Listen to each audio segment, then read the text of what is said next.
Hi everyone, my name is Lance Shoulders. Welcome to our next round of Bridge House Interactive, where we bring Bridge House's work, team members, and clients to the screen through video and voice. In this episode, I'm really excited to have a panel discussion in the bar setting, of course, with Jeff Gibbons and Don Anderson. Don, Jeff, really appreciate you being here and ready to get started. Thanks, Lance. Great to be here as always. Very nice. Awesome. Great. Well, okay, gentlemen, loose term maybe. Let's get right into it.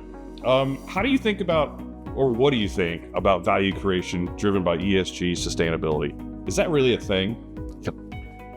So it is a thing. Okay. And I started my 10-year run as a chief sustainability officer on a private equity ops team in 2011. Okay. It was before ESG and it was simpler times. Sure. So I had the luxury of a dollar target on my back, and it made it very simple.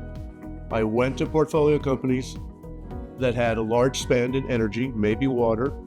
I tested them for willingness to collaborate, and then I went looking for fast, low cost, no cost upside. Then I converted that savings, dollar savings, to EBITDA, asset value, deal upside. Okay. And then I shared that with my colleagues. I shared it with LPs in order to keep my job and in order to get invited back. And then absolutely critical to my success was taking the time to understand what the portfolio companies are doing. Gotcha. Were doing, had done, had failed at, had succeeded at, and then using that as a starting point for what's just core private equity business. Okay. Improve the company. Great. And my job was to augment and enable success over time. What Don just shared, Yeah. that's still available for most private market investors today. So, and these are fundamentals that private equity investors have delivered on before the term ESG was adopted by the broader financial services marketplace, right? So things really haven't changed. The opportunities are still there. But today, ESG encompasses a much broader set of considerations. Sure. Right? Yeah. That include both risks and opportunities. Like, for example, poor management systems around data privacy and data security can directly impact a business's license to operate. Right? So that's a clear risk one. We have several clients that mandate, that particular focus area, and expect a certain level of performance around that ESG category, and that's across their entire investment fund, no exceptions. Okay. So welcome to the family. Here's our expectations around performance. Yeah. If you can't do this, then you're going to meet a team of people that come in, and we're gonna get this done. Wow. Right. Okay. And Don's example, again on the value creation side, particularly for less sophisticated middle market businesses, is still a tangible way to improve financial performance and create that environmental success story on the back end. Which the way the trajectory is going with ESG, they're gonna need that anyway, right? As they exit these companies. Wow. A lot of rich stuff there, guys. That's really cool. Great way to start the conversation.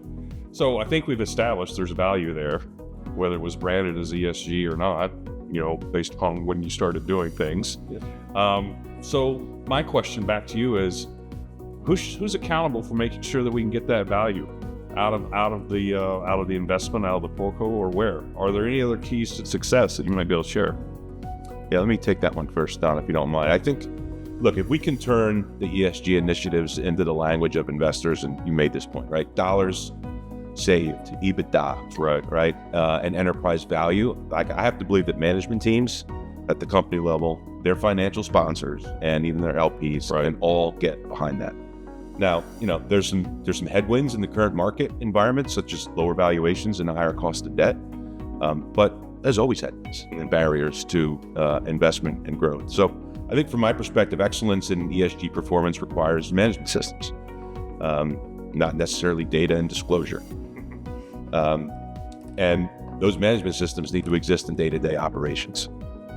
And so in terms of accountability of this, I would seek out an operations-oriented professional. Okay. I certainly would want them to be on the team, Right. Being able to, like Don mentioned, kind of speak that language. Gotcha. At the company level. Don, you probably have better perspective on the who around this from your time on the other side of the table. Yeah, slightly different and additive to what you said. If I am a newly minted ESG professional, I do not have the luxury of a single path in.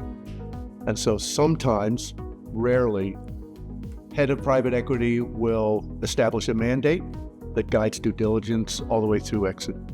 But sometimes I will find an analyst on a deal team that wants to differentiate himself or herself. Right. And they will become an advocate and an enabler, and that will extend beyond due diligence, right? Okay. They'll want to hang with me all the way through to exit. And sometimes an LP is demanding enough to influence real action. But I think always, the gatekeeper is the portfolio company. They have to understand and embrace the fact that you or you guys could bring real value and then behave accordingly. So they will want to hear that some of their wish list items, some of their key challenges are part of what you aim to do with them, and that you're not just bringing a new to-do list that they can't execute on. I think that's a fear that many middle market acquisitions are very comfortable blocking. And then in terms of forward motion, with a lot of pressure, you will occasionally get in and have real success as a consultant and an ex-member of an ops team. That success belongs 100% to the portfolio company, and that's something that has to be taken seriously. Wow. That's super helpful, guys. I really appreciate it. Sounds like the accountability, you can't put it all solely on one head, and that it truly has to go all the way through, down to the portco where the value is there. Okay, agreed. Great. Just to wrap, and we're going to have more time, hopefully in settings like this in the future. But how can our clients show the link between effective ESG and better financial performance? I know we can't give specifics, but can you maybe highlight a little bit of some examples in a bit of an anonymized way? Sure, I'll do this. In hospitality, at certain times, $1 of energy savings is $15 of asset value. Okay. If you work in the supermarket industry, and this was many years ago when we worked on Energy Star, it was easier to find $1 in energy to throw to the bottom line than $1 of additional profit on sales, because you've already squeezed what you do for a living. Yeah. So those equations are always useful for me. I think for any deal, you can assess early on what the total spend is, Okay. and quickly determine whether the deal team cares about that amount of money. If they care enough and it gets line itemed into the deal memo, now the ESG professional has a target on their head, and it's very uncomfortable, but very good for the portfolio company in the end. Sure. I think something that gets missed when you go after internal performance improvements at the portfolio company is you're improving the way humans interact with machinery over time. So safety is improved, comfort's improved if you're in that business, uptime, productivity, scrap and defect can be improved. Of course, you're looking for reputational improvement. In some sectors of the marketplace, if a company doesn't have a strong answer regarding ESG, they will not be able to attract the kind of people they want to attract and keep as employees. And then eventually you're going to get to CapEx. And CapEx is not the way to start a performance improvement program, but when you get there, you will be much more adept at identifying high ROI, quick and impactful CapEx moves and making sure you keep those savings, which does depend on operational acumen. And then finally, for private equity firms, Right.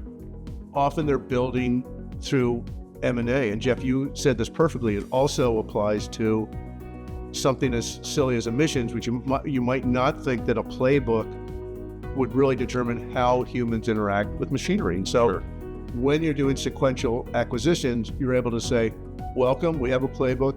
This is how we run our equipment. This is how we operate it. This is how we maintain it. We have systems that will help you. We have training, and we have PMs that will hold you to this. Welcome aboard.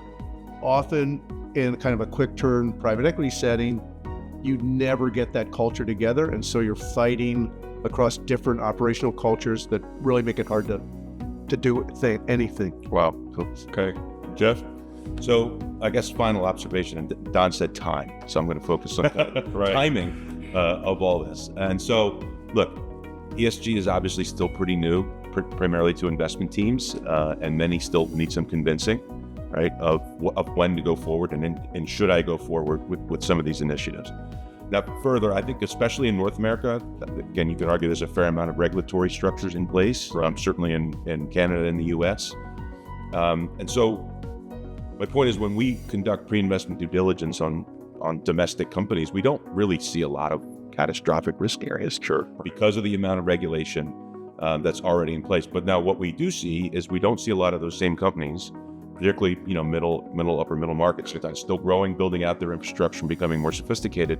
They don't go beyond compliance. And a lot of times that leads to, opportunities for efficiency gains, cost savings and value. And some of those themes are, again, fall right under the ES and the G at times, right?